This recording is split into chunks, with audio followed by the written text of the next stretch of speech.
Alison Huang, thank you so much for joining the podcast. How are you? I'm good. Thanks for having me.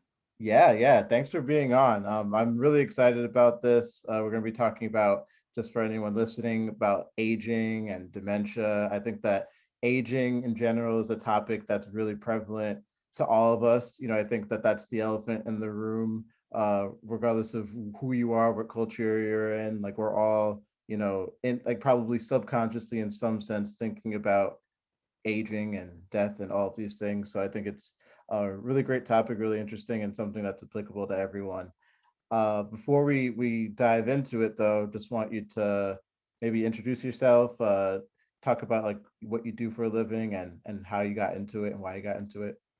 Sure. So I am a researcher and PhD candidate at the Johns Hopkins School of Public Health, and I am in the Department of Mental Health. And broadly, my line of work focuses on mental health and aging, specifically modifiable risk factors for dementia. Right now, I'm really looking into sensory impairment and social isolation in the context of dementia.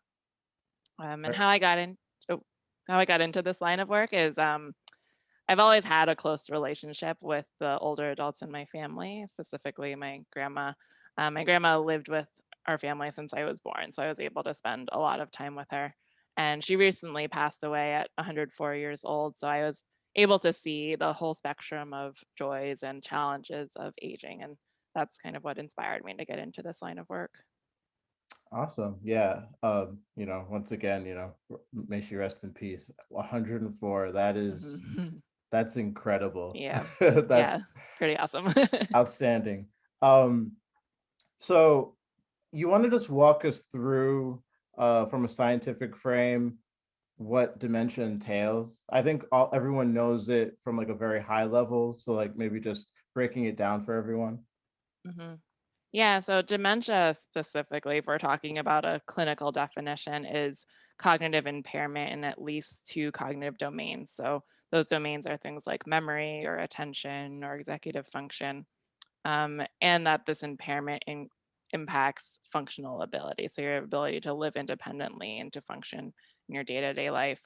Dementia is associated with age, so it is most common among older adults. And like from a demographic standpoint, are there any tendencies for it to be higher within certain groups? hmm Yeah, so definitely in older adults is strongly associated with age. Prevalence is also higher in women, and that could be in part because of survival, and that women live longer than men. So we have more women who are older in the population. So naturally, there's just more women with dementia in the population. But also differences in risk factors between women and men can impact dementia risk as well. There are also some racial and ethnic disparities in dementia. Specifically, African Americans and Hispanics are at a higher risk for dementia. And that's not because of a biological difference, it's more because of higher prevalence of chronic conditions, um, things like social economic status, discrimination, stress that disproportionately impacts those populations. Right. Yeah, that makes total sense. And you know, I remember when we spoke offline, you were talking about some of the things that can kind of help mitigate it in regards to just behavioral things that can be done to kind of, I guess, get the brain flowing and functioning, so that it kind of hopefully mitigates the risk, right? Yeah. So with dementia, there aren't any treatments right now, unfortunately. So much of the focus has been on prevention, and there are several strong risk factors for dementia. Right now, hearing loss is a very strong risk factor to dementia, and other modifiable risk factors include like physical activity or social isolation, um, blood pressure maintenance. So, right now, a lot of the focus is on prevention and kind of managing these risk factors and using that to help reduce the risk of dementia, of developing dementia. Right. And like, what are your thoughts on? So I know there's like some innovative things that are being hmm done in the field of brain work, like Neuralink with Elon Yeah. Musk, where they're looking to, it's kind of cool, but also kind of fucking creepy. They're trying to like implant that thing in your brain, and Yeah. what are your thoughts on that? Yeah, so you mentioned that I think in conversation a couple times, and I looked into it this morning. It's interesting. I mean, technology has done amazing things for improving quality of life for older adults. And I think this is maybe another example of how technology could be impacting health. Um, I I think maybe it is possible that this, I think he calls it a brain chip or something, um, could be something that could help with dementia symptoms or help reduce risk of dementia. But right now, it seems like they're in the very early stages. I think they've only tested it on a couple pigs or animals, and so far the human trials haven't started yet. So I'd be curious to see, as time goes on, what the effect is in humans. Yeah, no, yeah, absolutely. And I Yeah. think, with that in particular, like it definitely, I feel like from that standpoint, it will be interesting to see like how it can help Hmm. skew that. But then I know that one of the things of that is that they're looking beyond that, of how not only will it be able to help with dementia, but also will kind of transcend the way in which the brain functions and how we're able to communicate, and maybe be able to communicate non-verbally, and like, which I like, Yeah. obviously we're light years like away from that, but I find that kind of terrifying. Yeah, I think there was one quote in that he said that was something like, "This is a start to merging humankind with artificial intelligence." And I was like, I don't know what to think about that. But I think, yeah, it's definitely, an interesting take on how to mitigate or prevent disease. Right. And I'm curious your thoughts on just the human brain and the human body, since like you're so in the weeds of Mhm. really researching these things. Like, I know that some people, when it comes to the human body, they say that the way that it functions is almost like a machine, and how like the brain would be technically, like, I guess, like the CPU, and then like the Mhm. skeleton would be like the motherboard, and that there's like definitely like some remnants and like similarities to like how we function in a computer kind of functions. Do you think that, with the research that you're doing and everything, like, are there things that we can kind of learn by applying that metaphor, you think? Um, I mean, sure. I think the human body does function similarly to a computer, that it is the brain is the control center that controls the rest of the body and integrates the inputs and the outputs together. Um, so I think definitely you could take some metaphors from, what we know from technology and apply that to how we think about treatments or ways to help people with their health. Right. Yeah. And I think, what, like, one of the things, like, while we're talking, that's coming to mind is just, some of the books that I read where like there's theories and thoughts in regards to just where we're gonna be, like, as we progress in the 21st Hmm. century, and how a lot of people think that we're gonna, like, I think there was someone who said that right now there's someone who will alive who will be live to be like 100 and like 50 years old, or like something insane like that, and how like Yeah. just the breakthroughs that are going to occur within the next couple decades will Hmm. ensure that will come to fruition. So like, with that being like being taken into account, what do you like, from your perspective, like, what are the things that can be done to just make it so that the quality of life, if you do live to be that old, will be sufficiently on par to the point where it's worth even living that long? Right, right.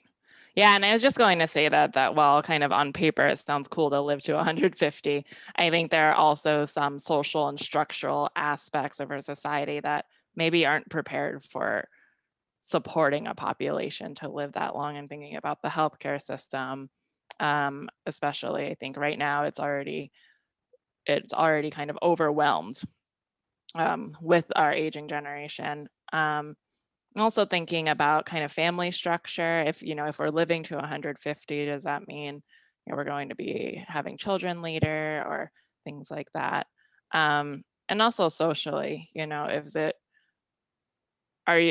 living to 150 being, the the years from 100 to 150, are those where you're in good health, that you can still engage in what you want to engage in, or is it purely just, you know, existing, and maybe the quality of life is not great for those 50 years? And that's also a question of, is that something desirable for someone, No, yeah, even if it is possible? yeah, yeah, Mhm. absolutely. And like I think, like you have to, like you're saying, like we have to take into account the like how to like be able to like ensure that these individuals are, able to be socially active. Mhm. I think one thing, like having kids, like when you're gonna have kids, the dynamic between like parents and kids. It's Mhm. like if you're 100 and your kid is like 80, like that would be interesting. But like, and also Mhm. careers, Yep. like I think you'd probably see people have to reinvent themselves at a like more frequently than they probably do now. Like if you're going to live to be 150, you'll probably go through at least like 10 Mhm. careers in that Right. time frame or something. So that would be interesting. Mhm.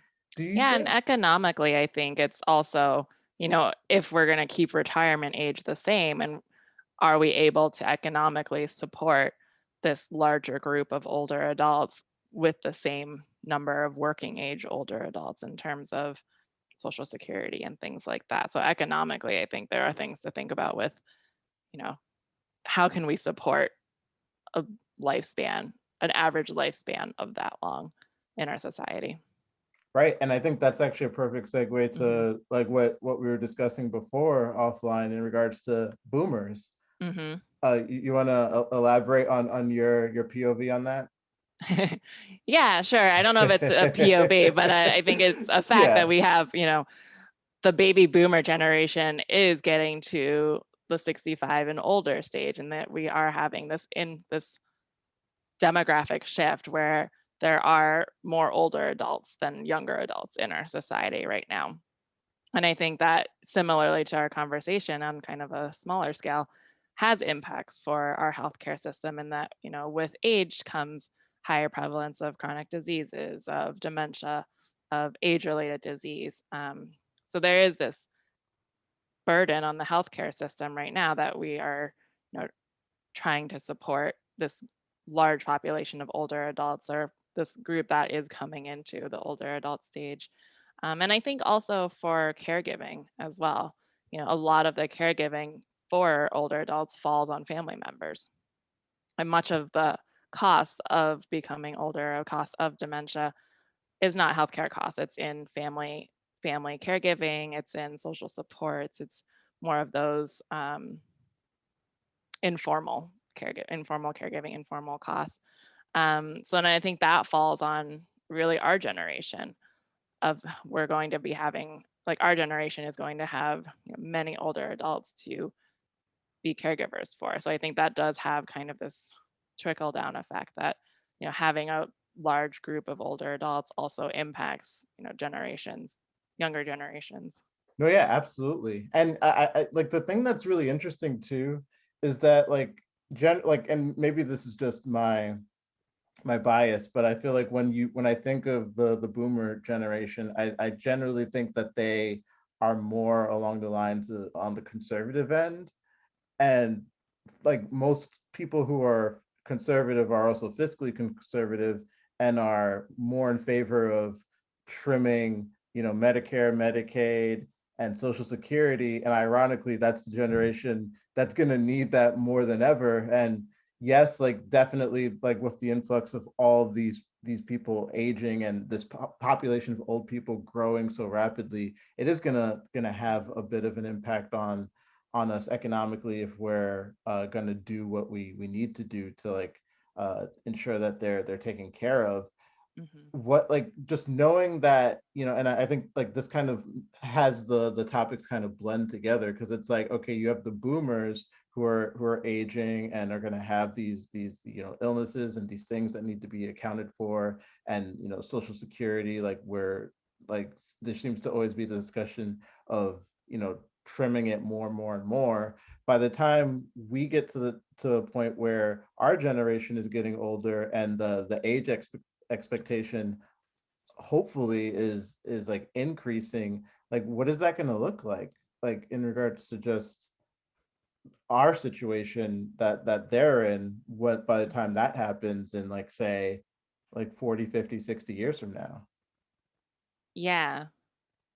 Yeah, I mean, it's hard to predict kind of what is going to happen, at when our generation becomes into that 65 plus age. But I will also say, having this large boomer generation grow into the 65 and older is not all bad. It's not all a burden to our generation. I think with age, also comes wisdom. And I think we have all these older adults that have lived through a lot in their lives and have gained all this. And, if we think about the contract of wisdom, it's kind of like expert knowledge and function in kind of life, in the ins and outs of life. And I think, older adults are also this like very valuable resource in terms of, I guess, anything, any we can really gain from our generation can really learn about from their experience. And I think having this large group of older adults, we can also benefit from, their experience and what the knowledge they've gained over the years. And that can also help our generation in kind of moving forward as well. No, yeah, absolutely. I think, when like you look at the world, there definitely seems to be a bit of a very different perspective on old people and on just like the past generations.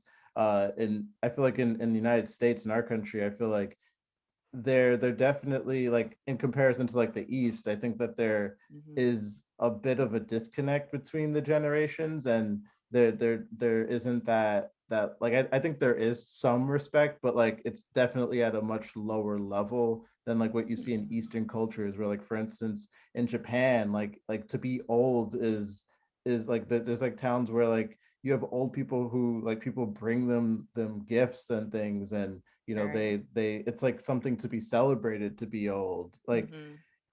like what are some like I'm just wondering like what can be like, do you think that from a cultural standpoint things should be done to kind of, I guess, mitigate that disconnect between the generations? Yeah, and I think, coming from a Chinese culture and a Chinese family, but living in the United States, I do very much notice that cultural difference in that our family structure is very centered around the older adults. And for a long time was my grandma was the matriarch of the family. And, our holidays were always centered around where she was living. We would always come to her and, but I do see that difference in our culture versus, some of the things I see, in the media or also just personally in the United States. And I think, it is a cultural difference, and I don't think there's, you can't really say like what's right and what's wrong. But I think as but older adults, they have all this wisdom, as I mentioned, and as you get older, you do have this sense of generativity where you want to kind of give back to the younger generations and impart what you've learned to help the younger generations. And I think really maybe we aren't taking advantage of that resource enough. Yeah, And there yeah, are, several interventions.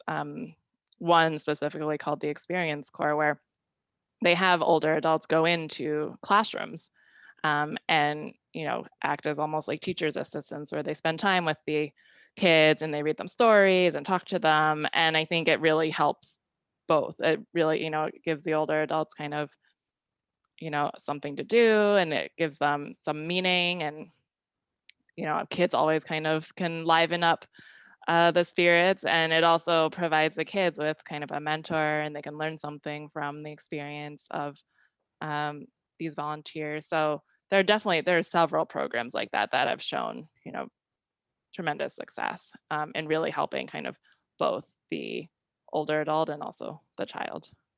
yeah. No, that's amazing. And like I agree with you. Yes, like there definitely is no like right or wrong, but I think that in like from my perspective, there's a treasure trove of information that these people have, and I think Hmm. it's a waste to not just be able not to absorb all of that and really get all of that knowledge and that those interactions when you can, because Mhm. life is precious, time is precious, and you should, if you have that opportunity, take advantage of it.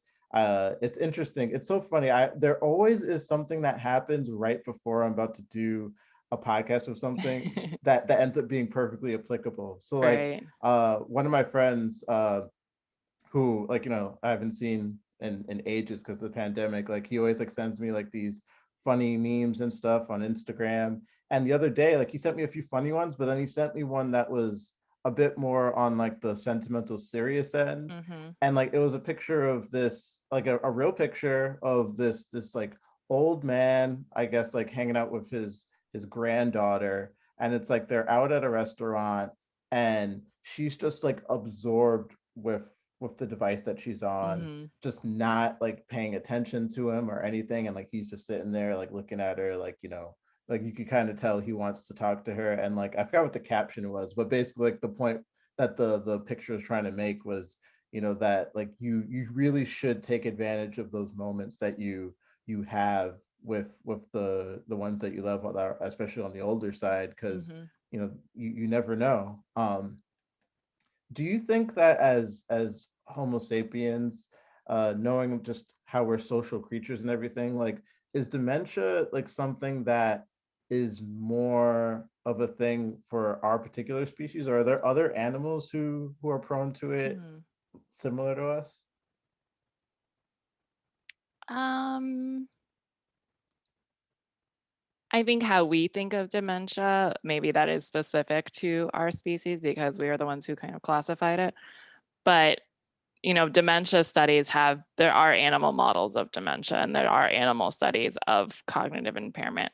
Um, so I think we think of it more as kind of a behavioral aspect where, we can visibly see that someone is performing worse on a memory test than they did before. Um, In animals, it's more of a biological study of looking at a brain scan and looking at changes in brain structure and function. Um, so I think, yeah, I think, it's possible that, brain changes and cognitive decline also occurs in animals, but I think how we, clinically think about dementia is more in humans and more about, cognitive impairment that impacts function in daily living. Got it. Okay, yeah, that Yeah. makes sense. And while we're on the topic of humans and animals, like one thing that like I've spoken about ad nauseum on this podcast is how human beings, like the thing that makes us so special is the fact that we can conceive of things that that's not actually there. A Mhm. company is like the only way that a company exists is like in our collective belief that it exists. Mhm. Like Right. we're the only animals that can manifest and think of things that like are not actually there, which is why we were able to dominate the world as we do. Mhm. Do you think that, like, when you think of like belief systems, and especially people's faiths, do you Mhm. like, is there any correlation with that and cognitive, and like like avoiding and actually being able to mitigate cognitive decline, Mhm. like do those go hand in hand in some Yeah, there's capacity? definitely a large literature of kind of religiosity and cognition and also quality of life. And I think that really comes from, what does having a faith, what does being religious, what does that provide you as a human? And a lot of it is, community or social support. And I think with that, like with social support comes, sharing of information. Maybe you can easily get a ride to the doctor's office, maybe lower risk of loneliness, which is also a strong risk factor for dementia, social isolation and loneliness. So I think, yes, there's definitely like a large literature on religiosity and cognition. And I think it also, just with physical health, with cognition, it's kind of, they call this like use it or lose it hypothesis, where the more engaged you are, the more mentally active you are, you can kind of help preserve some of that cognition that way. If you're not, those neural connections kind of degrade if you're not using them. So with religiosity, if you're going to a service every week and that you're engaging with the people there, you're engaging with the material that's being presented, I think a lot of that does contribute to, maintaining cognition or possibly preventing dementia. Yeah. But I think you can get at it from several aspects. It's, the engagement, but also just the community, the social support, that is just so important for quality of life as well. Yeah. And do you think that like during this pandemic, like just knowing that like, like has there been any uptick in regards to like cognitive decline and dementia, just knowing that like there are Mm, probably situations where, you have older right. people who may be alone and like they're trying to socially distance themselves and Mhm. all these things? Yeah, so there's definitely been an increase in like depression, loneliness, social isolation, um, changes in cognition. I don't know actually. It might be too early to tell for that. I know there are some studies that are collecting data to start to look at that. Um, but yeah, I think, with these other mental health risk factors that are also risk factors in themselves for dementia, I wouldn't be surprised if we do see changes in cognition over this pandemic, which, at first it was, a couple of months, but after a whole year, I think, you could see significant change in that amount of time. Um, so yeah, that's a good question. But I think definitely trends of other mental health outcomes have really been striking in that, especially, dementia, social isolation. Yeah, I Sorry, think, depression, social isolation. yeah. No, yeah, I think that, we definitely, prior to this took for granted the interactions that we would have with Mhm. people in general from day to day. I know that, like even just working from home and, like it just changes the dynamic of the people that you're interacting with. Like it's, of course it's good to like get on calls and be able to Mhm. see the person via video, but it's not the same. Like there's No. something that's just really impactful about just being around people, collaborating, Mhm. communicating, being able to just be in the same room and have that energy there that I think in general we definitely take for granted. Right. And I think this pandemic has disproportionately affected older adults from, the virus itself, but also from the stay at home and from the physical distancing, and that, the way we are able to stay connected is through technology. And back to your point about technology, but for older adults who, maybe that was not their main way of staying connected. Maybe their main way was going to church or going to a senior center or gathering with friends. And when that's taken away and you have to make this major shift to using something like Zoom to keep in contact or text or to keep in contact with your friends, I think that is a big hurdle for many older adults to adapt to using a new form of technology that they're not used to. So I think that, this isolation has disproportionately also affected older adults in that sense. Yeah, but hopefully, now that the vaccine seems to be just rapidly Hmm. being distributed, it will kind of really help people to be able to see their loved ones hopefully sooner rather than later. It's Yeah. it's it's insane. Yeah, I'm hopeful. Yeah, I'm hopeful. And going back to what you're saying, what we were talking about before in regards to, old people and like just the treasure trove of information that they have. Like when I think of an old person, I think that they're basically like a living, breathing, like historical artifact that like, depending on how old they are, they can tell you about things that like just can blow your mind Yeah. because, when they were around, like the things that they're telling you about, like it's like ancient, and like we're Mhm. especially the faster our society is accelerating in as far as technology goes and everything, it just makes it even more impactful to just have those interactions with someone who's Mhm. older than you. My girlfriend's grandpa, Pop Allen, he's turning 92. Oh my gosh, 92 years old. that's And like, awesome. there are conversations that we have with him where like he he was born like during the year of the Great Depression. He Mhm.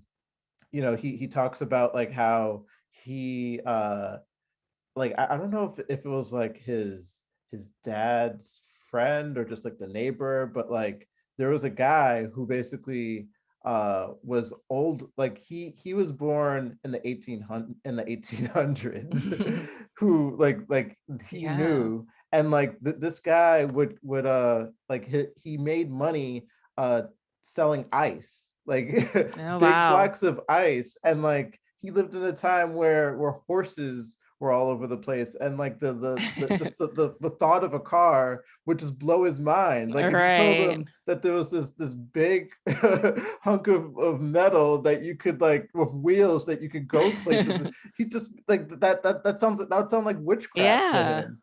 And it's, Right. so it's like being able to speak to someone who experienced that, or like the fact that, like, I remember I had a conversation with him like during Christmas time where he was saying that he remembered when like the television came out and how it was super tiny. It was like maybe like a Yeah. 10-inch screen of that, and like there would be hundreds of people in the neighborhood who would all basically stand outside of like the one Mhm. house with the TV and watch a game. Like like Yeah. it's insane. Like it's so valuable, the things that Mhm. you can like learn, and it's almost like you're time traveling while talking to them. Mhm. Yeah, and there's, a lot to say about living in a certain time. You gain a lot of experience and skills that maybe our generation aren't really gaining because we have all these other resources. So there is benefit in kind of talking to older adults and really learning about their experience. And from your vantage point, because I think we checked off a few of the things of the positives of aging, Mhm. but Yeah. like what are some things that you yourself you'd say you're excited Yeah. about with aging for you? Yeah, and I think, aging is just the process of getting older, so we really are all aging, and I think Right. even in, my lifetime, it's been a joy to kind of just really get a better sense of, like, who you are and what you enjoy and what's important to you, and I think when you get to that 65 and over age group, you really know, like, what's important to you, what you wanna put your time into, and what you wanna put your focus towards. So I think that's, a huge benefit of aging.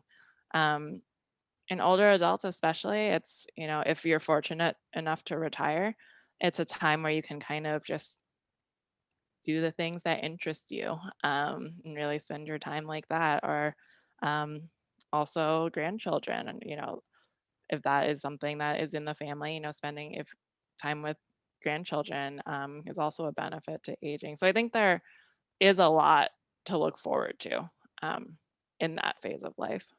Yeah, yeah, and I think also just seeing the cool shit that we come up with, like, in that Yeah. time is kinda Right, cool, right.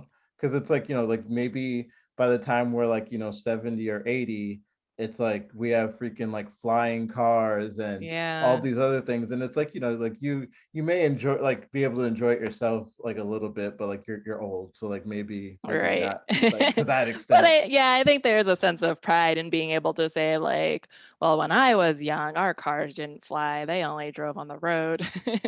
Right, and, So, I think, and like everyone has different views on this, but I feel like generally, within like the main belief systems that are held within most societies, like it's always about the next generation, and really mhm, ensuring that you're setting them up for success. Like you're looking ahead of yourself. You're not just looking at, like, right now. You're not looking like a few years from now. You're looking way ahead in the future of making the world a better place for the next generation, which mhm. should always be the motivator as a collective society, just to ensure that we're always doing what's best to prolong this crazy thing that we call life. Right. Yeah, and going back to that concept of generativity of, giving back to the younger generations of imparting your knowledge, but also, maybe leaving your mark on society. I think that is a hallmark of getting older as well. Absolutely. Alison Huang, this has been such a treat. There has to be a part two. Thank you so I much would love that. for joining the podcast. Yeah, thanks so much for having me. This was really, really fun, and it was great to talk to you about these things. Yeah, absolutely. I don't know about you, but I'm a little more excited about getting old. I'm glad.